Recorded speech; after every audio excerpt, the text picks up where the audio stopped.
Hello there and welcome back to the Finding Freedom podcast. So excited you're here with me today for another episode. Today we're going to be talking about 5 tips that I have to help you spend less time on your phone.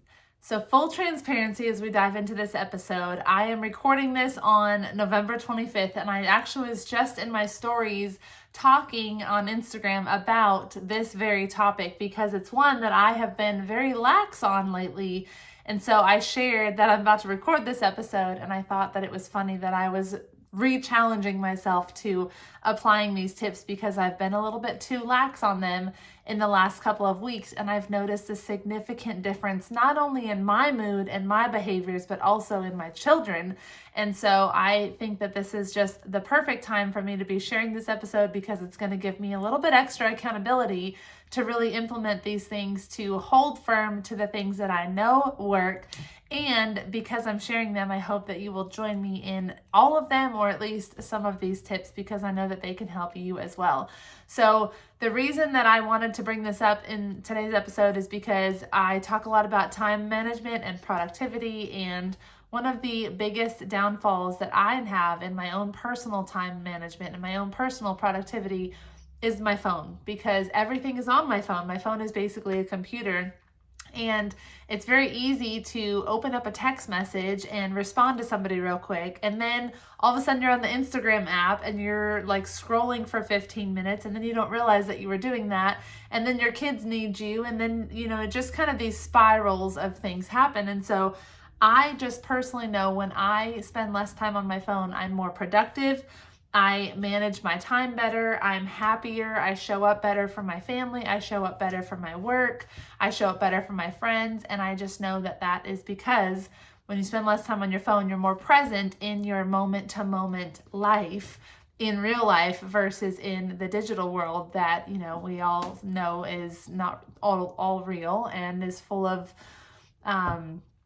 the kind of people that we follow that we're like, man, I wish I could live like that, but we don't know what's happening behind the scenes. So anyways, I'm not going to go down that rabbit hole, but 5 tips to help you to really just be on your phone less so that you can show up better in real life for the people who are in your real life, for the things that you are committing to do, for the goals that you're setting for your life.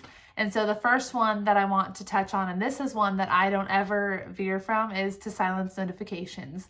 So I don't have notifications turned on for any aspect of my phone at all, even my phone calls. And I know that that's not ideal for everybody. And that started for me with the phone calls because in 2014, we had a lot of family losses, and my phone, every time it rang, it was always somebody died. And so I just have a little bit of PTSD, I think. I don't know if it's like official, but I have this anxiety that I feel in my chest when my phone rings. And so for years, I've not had the ringer on my phone. And some people, it drives crazy, especially my close family members, because I never answer my phone and they get so mad at me. And it's because my phone is usually put away if I'm in the middle of something, and I don't hear it because I don't have the ringer on. But I'm talking about notifications on anything. So I don't have notifications on my phone for Facebook, for Instagram, for email, for text messages, like all of those things. They come in on my phone, but I don't have the little dots that show like 15 notifications. I don't have the little pop-up that says new text message this. Because when I do have those things, my brain, especially somebody who doesn't like to see things that are unread and not handled, I want to go do it. And so I just know for me, I need to have notifications turned off completely. Otherwise, I know myself and I know that I'm going to go in and I'm going to check the messages because it says I have an unread text message. I'm going to open my email because it says there's 2 emails. I'm going to open my Instagram because it told me on the pop-up that so-and-so commented on my post. And so I just know that if I don't see the notification, I'm less likely to open those apps. And because I'm less likely to open those apps, I'm on my phone less because I have to actively think about, oh, let me see if somebody texts me. Oh, let me see if I have an email. Let me see if something is going on Instagram. When I have to actively go check those things, I naturally check them less. And so having your notifications silenced sound-wise, but also visually, where you're not seeing how many notifications you have on any given app, will really help you to not have that desire to open that app unless it's time for you to open that app. And that comes with you scheduling in your time. So I have certain times of the day where I'll sit down and I will scroll Instagram because I've done everything else that I need to get done that day. It's usually in the evenings when my husband is getting the kids ready for the bedtime. They're doing the showers and the pajamas and all of that, and that's my downtime for like 30 minutes to just sit and do whatever I want, not as long as I've gotten my chores done. That kind of sounds bad, but I've gotten the house clean, everything's picked up, we're ready for the next day. I've been with the kids all day. Dad takes them, and for 30 minutes I could watch a show if I want to, I could read a book, or I can scroll Instagram, which is usually what I do. That's usually when my friend and I will send a million memes to each other. But anyways, so those notifications being off is just super helpful because you don't see it unless you actively go into the app. So I don't see that I have a text message unless I open my messages app, because I have time in that moment to see like, hey, has anybody text me? Let me handle those things. This works well for me because my phone is constantly going off between church and military life and friends and family and all the things. Like, there's a lot of people that reach out to me very regularly. And so if I'm not careful, I can get consumed with all of that, and then I miss the needs of my children right in front of me, or of my husband who's trying to have a conversation with me, or of my friend who I'm sitting across the table at a coffee date with. Like, if I don't have those notifications popping up, my mind is fully present in those situations. And then when I have that scheduled time to sit down and open my text messages or to sit down and check my email, then I'm in that time intentionally for those things. So tip number 1 is to silence your notifications. Tip number 2 is to schedule downtime in your phone. So if you go into the settings app of your phone, and I have an iPhone, so I don't know if this is like this for others, but on the iPhone, you go to the settings, and then there's a downtime. I think it's actually settings, screen time, and then downtime. And under downtime, you can actually set a schedule where your phone basically like shuts down at a certain time until a certain time. And so I have mine on a schedule where at 9 p.m. at night, everything on my phone basically shuts down. I can't open the internet. I can't open my text messages. Like, everything is shut down. The only thing that will alert me is like certain family members. If they call twice, then I'll get an alert for that. Or if it's actually just that, if certain family members. So I have like my grandparents, my in-laws, and my husband, and my sisters. If they message me, then, or if they call me rather, it'll alert me the second time. But that downtime shuts my phone down at 9 o'clock, because at 9 o'clock, I want to be sitting down, winding down for the day, getting ready for bed. And then I don't have it come on again until 7 a.m. And I have it that way because I wake up at 5 a.m. So when I wake up at 5 a.m., I don't want to be on my phone. I don't want to check Instagram first thing. And I have a habit of doing that. I don't want to see who's text me. I can't respond to them at 5 a.m. anyways, because we all hate those people that respond that early unless they know you're awake.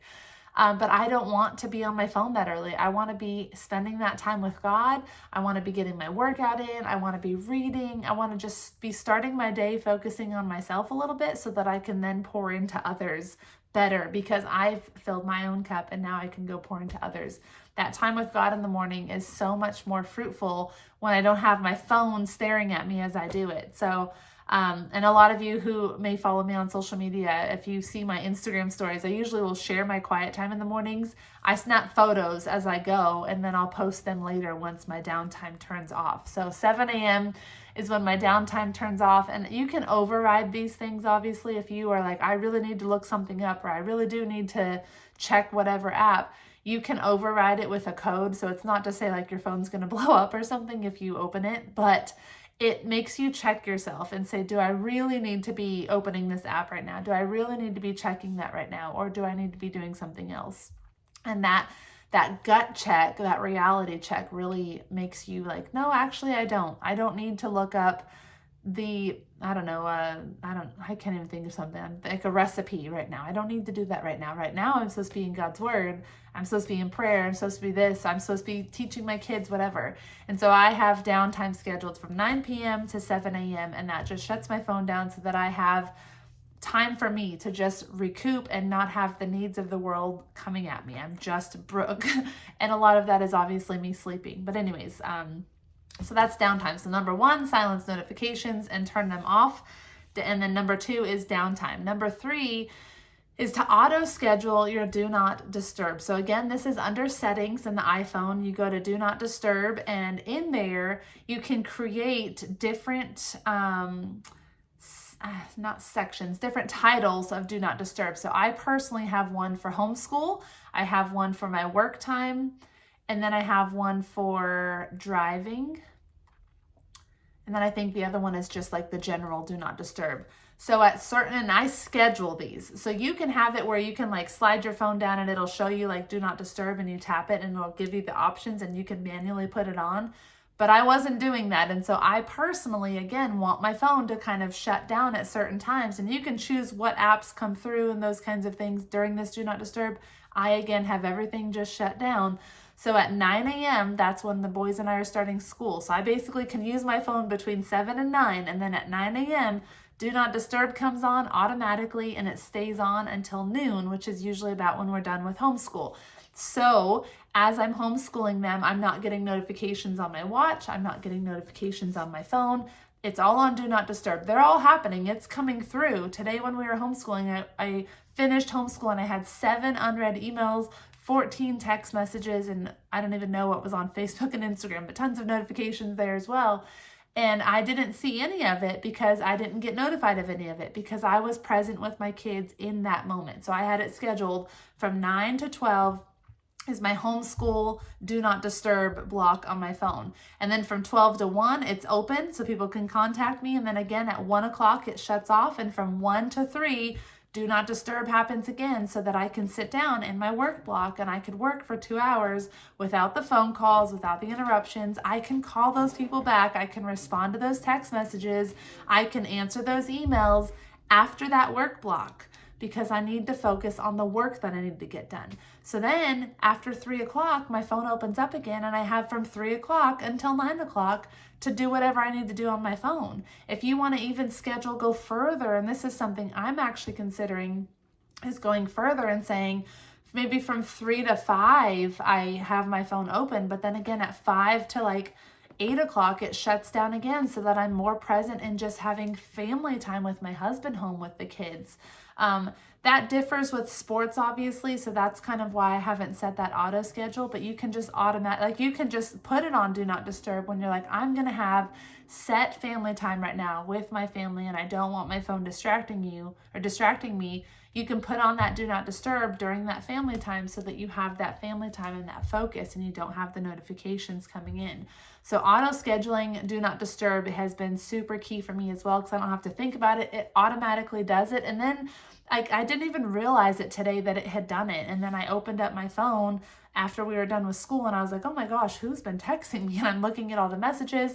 I caught up with everything in that hour that I had, and then 1 o'clock it turned off again, and here I am recording podcast. So it just starts to become a natural thing where you don't even realize that you're not getting all these notifications, and you don't have to be on your phone constantly because nothing's coming through. And then when you do see that it has come through, you have the time to sit and respond for it. If you are somebody who opens up a text message but then never responds because you get distracted by something else, this will also help you, because you'll only be opening your text messages when you're intentional about opening your text messages. So you can't really forget to respond if that's what you're doing in that time. So that's tip number 3. Tip number 4, and this is one that I use a lot in the evenings. Again, we talked about do not disturb in the evenings. Leave your phone in another room. So when I know that I need to just like settle down and just be with my family, or I need to be present in whatever I'm doing. When I was in seminary, this was a big thing for me. My phone, when I would get overwhelmed with my assignments or get discouraged or just feel just any type of way, the first thing I would do was go to my phone and just like see what else I can get myself into. And then I would waste an hour of my time that I should have been working on an assignment on my phone doing whatever I was doing. Emails, Instagram, Facebook, YouTube, you name it. I was on all the apps. And so what I had to start doing was when I was sitting down to do school, I knew it was going to be hard. I knew that I was going to want to reach for my phone and override whatever do not disturbs I had on. I put my phone in the other room. I put it on the charger in the kitchen, and I came into my office and I sat down and I got my homework done. Now, if I want to be with my kids, I'll put it in the drawer, or I'll put it upstairs on the charger and play with them, or whatever that might look like. But leaving it in another room has been so helpful for me, because then it's like out of sight, out of mind. And then the last tip, my kids are waking up, so you may hear them at the end of this episode. The last tip I have is to set app limits. If you're somebody who, no matter how many do not disturbs and how many notifications you turn off and downtime and all of that, your screen time is just through the roof, and you're like, Brooke, I need to slow down my screen time. I am on my phone way too much. One, implement these tips that I've just shared, but also add this one, set app limits. Look at your screen time and look at what app you're using the most, and say, okay, I don't want to be on Instagram for 4 hours every day. I want to be on Instagram for maybe 30 minutes a day, or 1 hour, or whatever that might look like for you. I work on social media a lot, so I have posts that I'm putting up, and stories and advertisements and marketing. So I have it set where I have an hour on Facebook every day and an hour on Instagram every day. And after that, once I've met that hour, it shuts it off. So when I go to open the app, it makes me put in a code and say, are you sure you want to log in? And that makes me check myself and say, do I really want to go and do whatever I'm going to do on Instagram right now? Or have I done what I need to do today and I can move on with the rest of my day? So setting that limit of whatever app is your struggle. If Pinterest is something that you find yourself on too much, if YouTube is something that you find yourself on too much, set a limit for yourself every day. And then that limit, once it's hit, it'll shut that app down, and you have to enter the code. And then you just have to use that discipline and say, do I really want to be on this app right now? I've already spent whatever your time limit is on it today. Do I really need to be doing this, or should I be doing something else with my time? And so these are my tips. Those are the 5 things that I implement in my own life to help just keep my screen time down, to be more present with my family, to be on my phone less and be more present in the moment. Silence notifications, set your downtime for certain hours, auto schedule your do not disturb times, leave your phone in another room, and then 5 is to set your app limits. So I hope that this has been helpful for you. I would love for you to share, if you're watching on YouTube, in the comments down below which one kind of seems the most intriguing to you, if you're going to implement all of them. If you're listening on the podcast, you can send me an email, or you can message me on Instagram. All of the links for everything is down below. But I hope this has encouraged you. I hope that you will go look at your screen time, do a real reflection on if it's something that you are proud of. And if it's not, then don't get discouraged by it, but do something about it. Create a plan and do something about it.